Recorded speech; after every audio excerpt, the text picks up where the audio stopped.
नमस्कार दोस्तों, मैं Piyush Patel profit from it की ओर से आप सबका बारबेक्यू नेशन के इस आईपीओ में स्वागत करता हूं। दोस्तों, आज हम जानेंगे बारबेक्यू नेशन का आईपीओ भरना चाहिए कि नहीं। अगर भरते हैं लॉन्ग टर्म में ये हमें कितना पैसा बना के दे सकता है, कि यही सेक्टर में कोई और कंपनी अच्छी है। दोस्तों, हम जानकारी लेंगे ऑफर क्या है और सेलिंग शेयर होल्डर्स कौन है। फाइनेंशियल स्टेटमेंट्स देखेंगे, जैसे एसेट्स एंड लायबिलिटीज और income statement. Share holding pattern check करेंगे, ऑब्जेक्ट जानने का प्रयास करेंगे और किस बेसिस पे ये प्राइस रखा गया है। इंडस्ट्री ओवरव्यू चेक करेंगे कि आने वाले समय में ग्रोथ मिलेगा कि नहीं। और ओवरऑल रेस्टोरेंट इंडस्ट्री में सारे रेस्टोरेंट को कंपेयर करके हम ये प्रयास कर लेंगे कि कौन सी रेस्टोरेंट इन्वेस्टमेंट में बढ़िया है। दोस्तों, बारबेक्यू नेशन का आईपीओ 24 से 26 तारीख तक आया हुआ है। 500 रुपीज का प्राइस ऑफर्ड है। 10 की फेस वैल्यू, 30 का लॉट, 500 रुपया भाव, यानी इन्वेस्टमेंट कितना हुआ दोस्तों? करीबन 15,000 रुपया। आइए दोस्तों, सबसे पहले जाने ऑफर क्या है। दोस्तों, ऑफर दो प्रकार की है। एक है फ्रेश इशू और एक है offer for sale. Fresh issue करीबन 275 करोड़ का है, यानी ये जो पैसे है रेज किए गए ये कंपनी के पास जाएंगे। इससे इक्विटी भी थोड़ी बढ़ेगी। और ऑफर फॉर सेल यानी दोस्तों पुराने स्टेक होल्डर जो है वो अपने शेयर्स को ऑफर कर रहे हैं। तो करीबन 1 करोड़ शेयर्स ऑफर किए जा रहे हैं। 500 का भाव, यानी दोस्तों करीबन 500 करोड़ रुपए रेज होंगे पुराने स्टेक होल्डर्स। दोस्तों, अब अगर स्टेक होल्डर अपना माल बेच रहे हैं तो हम ये भी जान लेते हैं कि कौन है सेलिंग शेयर होल्डर। दोस्तों, सेलिंग शेयर होल्डर में खुद प्रमोटर और प्रमोटर का ग्रुप है, साथ में अल्केमी इंडिया एफआईआई जो है वो भी अपने 3 लाख शेयर्स को ऑफर कर रहे हैं। ये दोस्तों important thing, financial statement check करें। पहले assets and liabilities. Assets, equity and liabilities में इक्विटी देखे तो करीबन 14 करोड़ की इक्विटी है। टोटल इक्विटी 117 करोड़ की है, यानी करीबन 100 करोड़ की टोटल इक्विटी हुई। पर दोस्तों, अगर हम लायबिलिटीज देखें तो फाइनेंशियल लायबिलिटीज यानी बोरोइंग करीबन 109 करोड़ का है, जो कि कम नहीं। दोस्तों, रिजर्व भी 100 करोड़ का, डेप्ट वो भी नॉन करंट लायबिलिटीज वो भी 100 करोड़ की। तो डेप्ट हाई है। डेप्ट के साथ दोस्तों लीज लायबिलिटी अगर देखें, आप जानते हो दोस्तों रेस्टोरेंट्स के बिजनेस में रेस्टोरेंट्स लीज पे ली जाती है। लीज लायबिलिटी दोस्तों 362 करोड़ की है। तो हाई लायबिलिटीज है दोस्तों बारबेक्यू नेशन में। इक्विटी 130 करोड़, पर जब हम लायबिलिटीज पे आते हैं, नॉन करंट लायबिलिटीज पे, करीबन 500 करोड़ की लायबिलिटी होती है, जो कि अच्छा पॉइंट नहीं है दोस्तों। दोस्तों, एसेट्स और लायबिलिटीज के साथ अगर हम इनकम स्टेटमेंट देखें तो दोस्तों 2017 में कंपनी का सेल्स था करीबन 500 करोड़, 18 में 600 करोड़, 19 में 750 करोड़। तो ग्रोथ दोस्तों है। दोस्तों, ये एक रेस्टोरेंट इंडस्ट्री की कंपनी है, तो कोई डाउट नहीं होना चाहिए, रेस्टोरेंट इंडस्ट्री एक growing, one of the fastest growing industry है इंडिया की। तो ग्रोथ तो दोस्तों यहाँ पे होना चाहिए, राइट। पर ये ग्रोथ के साथ जो लायबिलिटीज है वो भी बढ़ती जाती है। जैसे यहाँ पे फाइनेंस कॉस्ट देखो, तो अगर 500, 600, 700 करोड़ का धंधा करते हैं तो करीबन 50 करोड़ रुपए की तो इनकी फाइनेंस कॉस्ट होती है। फाइनेंस कॉस्ट यानी जिसमें बोरोइंग्स, डेब्ट का पेमेंट होता है और लीज लायबिलिटी होती है। तो 50 करोड़ का खर्चा हर साल का अगर फाइनेंस का होता है तो ये 10% हुआ, जो कम नहीं है दोस्तों। तो हाई डेब्ट हम मानेंगे, जिसके कारण प्रॉफिटेबिलिटी दोस्तों कंपनी की अच्छी नहीं है। अगर हम 2017 के प्रॉफिट देखें तो दोस्तों 17 में, 18 में 8-7 करोड़ का करीबन प्रॉफिट था, जो कुछ भी नहीं था।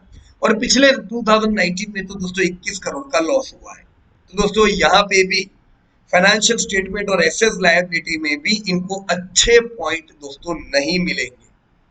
फिर भी अभी हम नहीं कह सकते हैं जब तक हम इसी इंडस्ट्री की दूसरी कंपनियों का भी डेटा न देखें। हो सकता है सब कंपनी के ऐसे हाल। So we will check other peer group of restaurants also. दोस्तों, EPS from continue and discontinue operation -15 रुपए का है। तो सीधी बात है, अगर मैं इसका स्टेक होल्डर हूं तो मैंने पिछले साल 15 रुपए का पर शेयर नुकसान किया। पॉजिटिव कैश फ्लो दोस्तों नहीं है।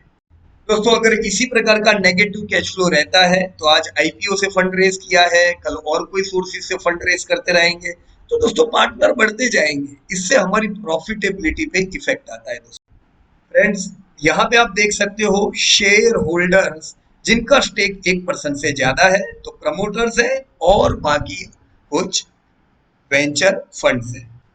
दोस्तों ये भी जानना जरूरी है कि ऑब्जेक्ट क्या है ऑफर का।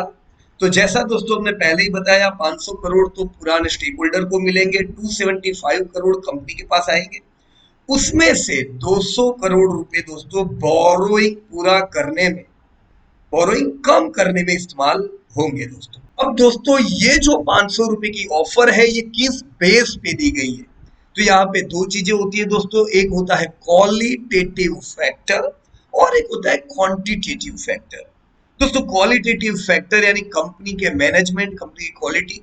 दोस्तों बारबेक्यू नेशन भारत की फास्टेस्ट ग्रोइंग सीडीआर रेस्टोरेंट्स है। दोस्तों क्वालिटी पे पूरी बात दोस्तों हम यहाँ पे नहीं कर पाएंगे क्योंकि क्वालिटी हम अभी इनकी देखने वाले, चेक करेंगे। क्वालिटी के साथ अगर हम क्वांटिटी पे आ जाए तो दोस्तों क्वांटिटी में पहली चीज ये होती है कि मैंने 500 रुपया दिया, मुझे क्या मिला? तो दोस्तों 500 रुपया इन्वेस्ट करने पर आज तो दोस्तों मुझे -15 रुपीज मिल रहा है, राइट? इन्वेस्ट क्यों करते हैं लोग? उन्हें उम्मीद होती है कि कल धंधा बढ़ेगा तो प्रॉफिटेबिलिटी बढ़ेगी। लेकिन दोस्तों ये तब करना चाहिए जब आपके पास सेम सेक्टर में कोई और चॉइस ना हो। अगर आपके पास और चॉइस है जो यही सेक्टर में अच्छी प्रॉफिटेबिलिटी करते हैं तो ये रिस्क दोस्तों नहीं लेना चाहिए। तो ईपीएस, अर्निंग पर शेयर में हम इसको अच्छे मार्क दोस्तों बिल्कुल नहीं देंगे। अर्निंग पर शेयर के अलावा दोस्तों रिटर्न ऑन नेटवर्थ इंपॉर्टेंट है। रिटर्न ऑन नेटवर्थ यानी कंपनी की जितनी नेटवर्थ है उस पे कंपनी कितना रिटर्न पाती है। दोस्तों यहाँ पे कंपनी लॉस मेकिंग है तो दोस्तों कोई रिटर्न की बात ही नहीं है, 16% का माइनस रिटर्न दोस्तों कंपनी का है। तो अगेन रिटर्न ऑन नेटवर्थ में कोई पॉइंट नहीं मिलेंगे दोस्तों इन्हें। और अगर हम इसे पीयर ग्रुप से कंपेयर करें तो दोस्तों बारबेक्यू नेशन -16% आपको कमा के दे रहा है। इसे अगर आप कंपेयर करते हो वेस्ट लाइफ डेवलपमेंट यानी कि मैकडोनाल्ड की फ्रेंचाइजी, तो दोस्तों उन लोगों का भी रिटर्न ऑन नेटवर्थ 7% है, यानी कुछ ज्यादा अट्रैक्टिव नहीं है। स्पेशलिटी रेस्टोरेंट यानी मेनलैंड चाइना, वो भी दोस्तों लॉस कर रहे हैं। तो you can see many of the companies are making losses here. पर दोस्तों सब ऐसे नहीं है। दोस्तों जुबिलेंट फूड आप देख पा रहे हो 25% का रिटर्न ऑन नेटवर्थ, जो कि हाई रिटर्न ऑन नेटवर्थ है।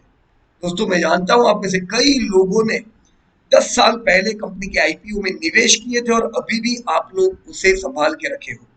क्या बढ़िया पैसा जुबिलेंट ने बना के दिया। क्यों? क्योंकि दोस्तों जुबिलेंट का जब आईपीओ आया वो तब भी ग्रोइंग थी और प्रॉफिटेबिलिटी उनकी अच्छी थी। आज दोस्तों जो कंपनी हम देख रहे हैं बारबेक्यू, तो दोस्तों ये ग्रोइंग है पर प्रॉफिटेबिलिटी नहीं है। तो एक शंका जाती है कि कब इनके प्रॉफिट आएंगे। तो दोस्तों रिटर्न ऑन नेटवर्थ में भी यहाँ पे मार्क बिल्कुल नहीं मिलेंगे दोस्तों इनको। अगर हम एनएवी देखें, एनएवी यानी एक क्लोज चीज होती है बुक वैल्यू से।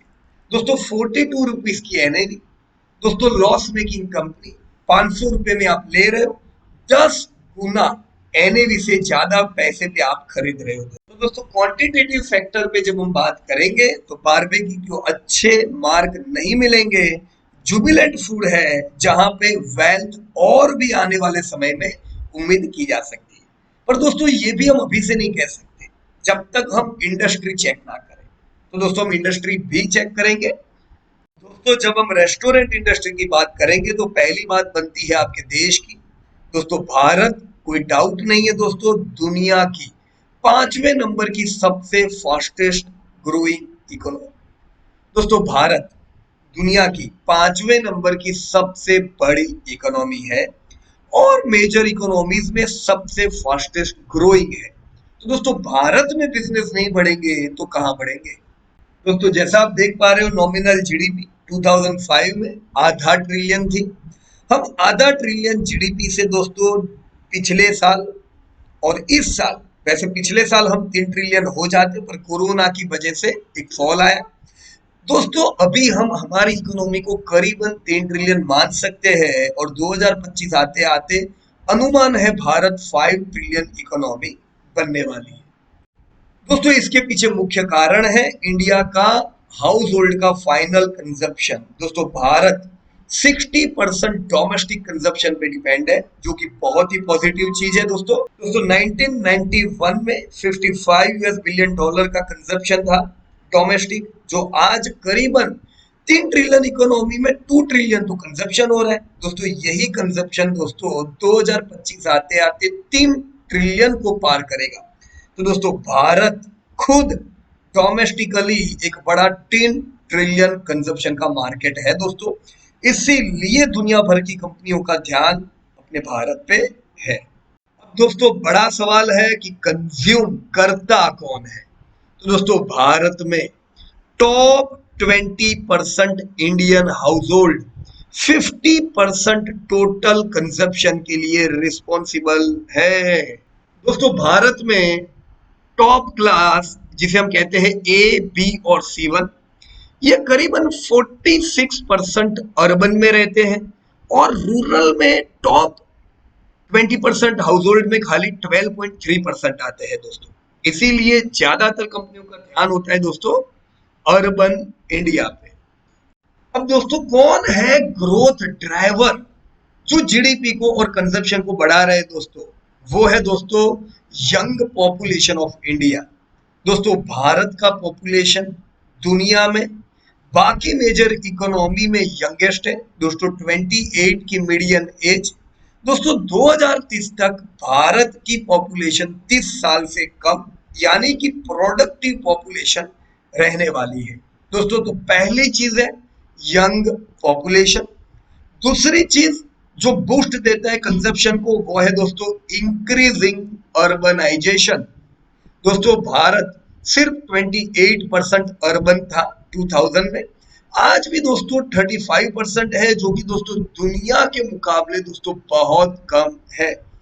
2025 आते आते भी हम 37% तक अर्बन होने वाले हैं दोस्तों। तीसरा है दोस्तों ग्रोइंग मिडिल क्लास। अब दोस्तों ग्रोइंग मिडिल क्लास क्यों इंपॉर्टेंट है? दोस्तों ग्रोइंग मिडिल क्लास इसलिए इंपॉर्टेंट है क्योंकि भारत में दोस्तों 3.5 लाख से 7 लाख रुपए की इनकम कमाने वाली जो फैमिलीज है, हाउस होल्ड, ये 12% के CAGR से पिछले 6 साल से बढ़ती जा रही है और आने वाले समय में भी दोस्तों 12% से बढ़ने वाली है। दोस्तों भारत में ये मिडिल क्लास 2020 आते आते 15 करोड़ हाउस होल्ड का होगा। दोस्तों टोटल जस्ट इमेजिन कीजिए 30 करोड़ हाउस होल्ड में से अगर 15 करोड़ हाउस होल्ड 3.5 से 7 लाख की इनकम में आते हैं तो अच्छी प्रोडक्ट का इस्तेमाल होगा। इससे अलावा दोस्तों 7.5 लाख से ऊपर का जो स्लैब है, 7 लाख से लेके दोस्तों 35 लाख तक की जो रेंज है दोस्तों, ये वर्ग 6 साल से 25% के CAGR से बढ़ रहा है दोस्तों। आने वाले समय में यही वर्ग होगा जो दोस्तों भारत में FMB, apparel and accessories, luxury product, consumer durable और डिस्क्रिशनरी स्पेंडिंग को जबरदस्त बूस्ट करने वाला है। इसके अलावा का जो कारण है वो है दोस्तों न्यूक्लियराइजेशन। दोस्तों 5 या 5 से कम हाउस होल्ड 2001 में 65% थे, आज दोस्तों 74% हो गए हैं। यानी न्यूक्लियराइजेशन फैमिली बढ़ती जाती है जो बूस्ट देती है डिस्क्रिशनरी एक्सपेंडिचर को, जैसे jewellery, fashion, package food, food services etcetera. इसके अलावा का ये फैक्टर को भी हमें भूलना नहीं चाहिए और वो फैक्टर है दोस्तों वुमन वर्कफोर्स। कैसे भूल सकते हैं? मोस्ट इंपॉर्टेंट फैक्टर दोस्तों 2005 से 2014 में गर्ल्स एनरोलमेंट सेकेंडरी एजुकेशन में जो 45% थी वो 74% पहुंच चुकी है, जो कि एक अच्छी सिद्धि है हमारे देश की। दोस्तों इसके अलावा ये और एक खास चीज है कि ये बॉयज के एनरोलमेंट से बढ़िया ज्यादा है।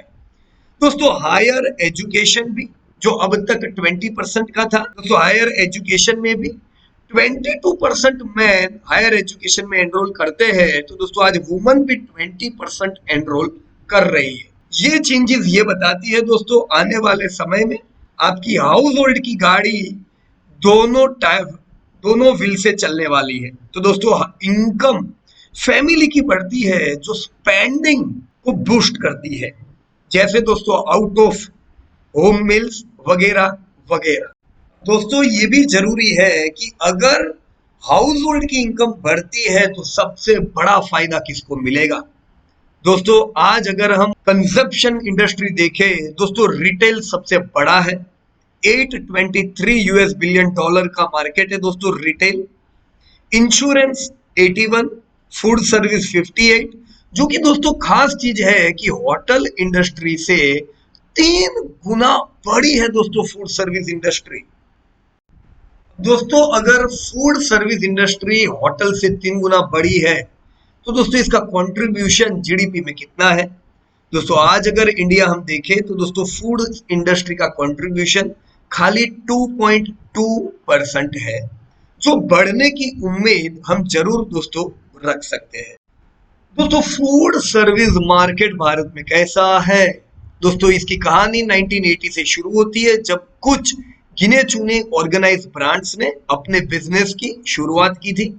तब दोस्तों ये इंडस्ट्री डोमिनेटेड थी अनऑर्गेनाइज प्लेयर से, लेकिन दोस्तों 1996 से जैसे मैकडोनाल्ड की रेस्टोरेंट आई, पिज्जा हट, डोमिनो आया, फॉलो किया सबवे ने, बारबेक्यू नेशन 2000 में आया, हल्दीराम, मोती महल जैसे लेजेंडरी प्लेयर जिसने अच्छा बूस्ट दिया दोस्तों इस इंडस्ट्री को। दोस्तों फूड सर्विस इंडस्ट्री का इवोल्यूशन जैसा मैंने बताया दोस्तों 1991 से 2001 को हम फेज 1 कहते हैं, जब दोस्तों फोकस किया गया दोस्तों किया गया मेट्रो और मिनी मेट्रोस पे। इंडियन और इंटरनेशनल ब्रांड ने शुरुआत की। फेज 2 2001 से 2010 में, जब टीयर 2 सिटीज में भी एंट्री हो गई, फ्रेंचाइजीज मॉडल और आगे बढ़े, इन्वेस्टमेंट की जरूरत पड़ी जिससे पार्टनरशिप्स बढ़ी, जेवीज हुए और कुछ स्टार्टअप फंड्स और पी फंडिंग ने इन्वेस्टमेंट किया। दोस्तों यही टाइम था जब CDR format, casual dining, right, QSR quick service restaurant, FDR cafe, इन सब के ऑर्गेनाइज वे में भारत में शुरुआत हुई। अभी जो फेज दोस्तों हम देख रहे हैं ये है 2010, जबकि कंपनियां आईपीओ लेके आ रही है। 2010 के बाद का फेज आपने देखा, जुबिलेंट के आईपीओ आए, बर्गर किंग आया, कॉफी डे का आईपीओ आया। तो दोस्तों अब ये इंडस्ट्री और आगे धीमे धीमे फैलती जा रही है। दोस्तों तैयार रहिए, केएफसी का भी आईपीओ हम कुछ समय में देखेंगे। दोस्तों ये जो इंडस्ट्री है ये 15 से 20% से आगे बढ़ती जा रही है। दोस्तों किस प्रकार की चेन्स का बिजनेस इंडिया में बढ़ा। दोस्तों कैफे, जिसमें नेशनल ब्रांड थी cafe coffee day, Barista, Chai point, regional player just bake जैसे, और इंटरनेशनल प्लेयर जिसमें स्टारबक्स जैसी कंपनियों का शुरुआत हुई। अगर आप क्विक सर्विस रेस्टोरेंट देखो तो नेशनल ब्रांड वाव मोमोस ने अच्छा काम किया, रीजनल प्लेयर ने जंबो किंग, बर्गर सिंह, और इंटरनेशनल प्लेयर देखो तो McDonald, Domino, Subway, KFC, Burger King जैसों ने काम किया। दोस्तों फ्रोजन डिजर्ट्स में नेशनल ब्रांड हैवमोर जैसी आई। तो दोस्तों हमने रीजनल प्लेयर भी अच्छे देखे, नेचुरल फ्रेज आइसक्रीम जैसे, और इंटरनेशनल में बास्किन रॉबिन, क्वालिटी जैसी कंपनियां। कैजुअल डाइनिंग सीडीआर जिसकी आज हम बात कर रहे हैं, इसमें नेशनल ब्रांड दोस्तों Barbeque Nation, main line China, Moti Mahal ने बढ़िया काम किया। दोस्तों यहां पर भी इंटरनेशनल ब्रांड देखो तो पिज्जा हट, चिल्लीज, दोस्तों पिज्जा हट जैसी कंपनियों ने अच्छा काम किया। फाइन डाइनिंग रेस्टोरेंट्स आती है, पब्स होते हैं दोस्तों, हर एक सेक्टर में अलग अलग कंपनियां अच्छा काम कर रही है। दोस्तों फूड सर्विसेज का ओवरऑल अगर हम मार्केट साइज देखें तो 2014 में दोस्तों 2665 यूएस बिलियन डॉलर की थी, जो आज दोस्तों करीबन 4500 यूएस बिलियन डॉलर की हुई, और ये 2024 आते आते 7000 यूएस बिलियन डॉलर की बनेगी, जिसमें दोस्तों पहले अगर हम देखें तो ऑर्गेनाइज्ड अनऑर्गेनाइज्ड मार्केट का शेयर बढ़ा था। आज दोस्तों ऑर्गेनाइज्ड मार्केट ने अपना शेयर काफी दोस्तों बढ़ा लिया है। दोस्तों किसका कितना ग्रोथ होगा फूड सर्विसेज में, तो दोस्तों अनऑर्गेनाइज मार्केट से उम्मीद है आने वाले समय में 6% से बढ़े, जबकि आप ऑर्गेनाइज्ड मार्केट देखो तो करीबन 60%, 16%, और चेन मार्केट 20% से बढ़ने वाला है। तो आप आने वाले समय में ऑर्गेनाइज मार्केट जो आज 27% का है, ये बढ़कर 34% जाता हुआ देखोगे। अब अगर दोस्तों ऑर्गेनाइज मार्केट बढ़ रहा है और बढ़ता जाएगा, तो ये जानना जरूरी है कि कहाँ पे बढ़ रहा है।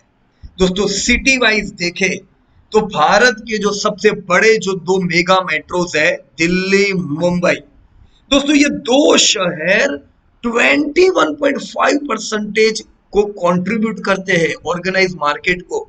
तो ह्यूज बिजनेस इन दो शहर से आता है।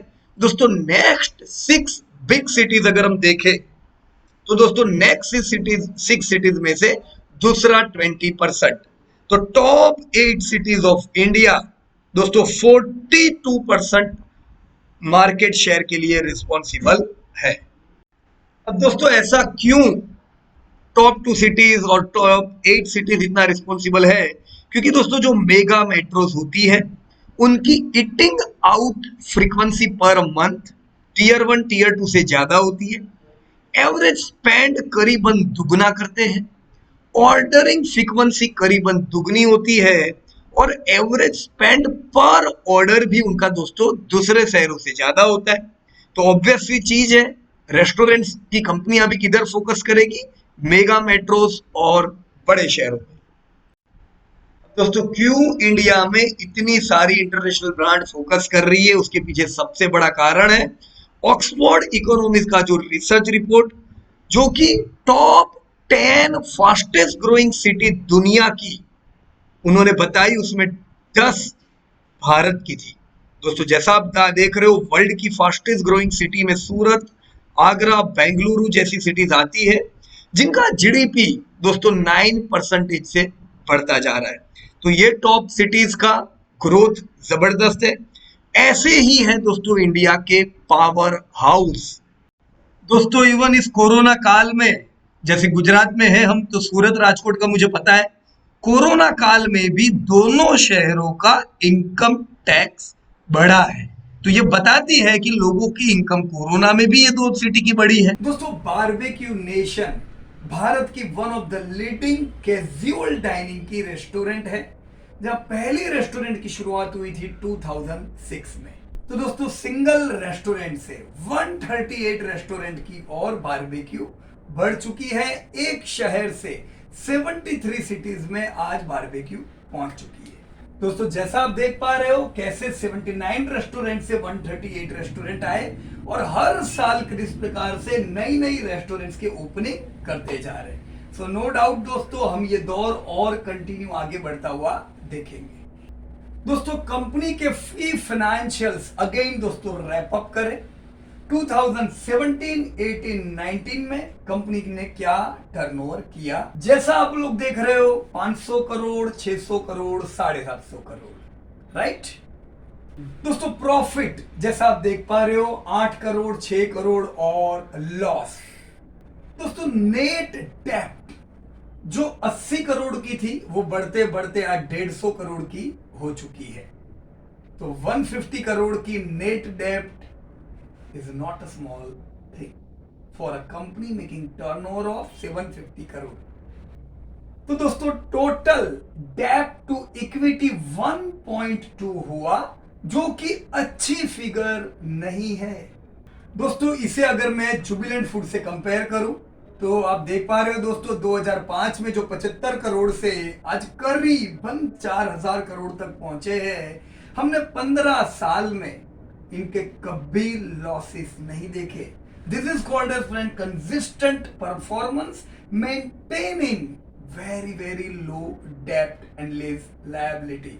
So why we should compromise with the future? अगर मैं बारबेक्यू में निवेश करूंगा दोस्तों, नो डाउट बिजनेस बढ़ेगा, पर मेरे माइंड में एक प्रश्न रहेगा कि कब मैं प्रॉफिट में आऊं, कब मुझे डिविडेंड मिले, क्या कल ये कंसिस्टेंट रहेगी कि नहीं प्रॉफिटेबिलिटी। पर जुबिलेंट जैसी कंपनी में, जिसका इतिहास कहता है they are consistent player, consistent profit maker, तो दोस्तों कोई डर नहीं रहता है। तो सीधी बात है, if you are a wealth creator, no need to go anywhere, आपको पता है कहां निवेश करना है। आप आईपीओ भरने के लिए आए हो, आप भर सकते हो because it is in growing industry, पर आपको रखना नहीं रखना यह आपकी सोच पे निर्भर करता है दोस्तों, right. So thank you very much दोस्तों, आप सबसे आज का डिस्कशन करके बहुत अच्छा लगा। आने वाले समय में फिर मिलेंगे। कमेंट लिखिएगा आप कहां पे निवेश करोगे, आपके पास चॉइस क्या है, बर्गर किंग में डालोगे पैसा, बारबेक्यू में, जुबिलेंट फूड में, किस स्पेशलिटी रेस्टोरेंट में। तो दोस्तों धन्यवाद आप सबका, जय हिंद। दोस्तों वीडियो पसंद आया हो लाइक कीजिएगा, शेयर कीजिएगा और कमेंट कीजिएगा आप कौन सी कंपनी खरीदने वाले हो लॉन्ग टर्म वेल्थ के लिए।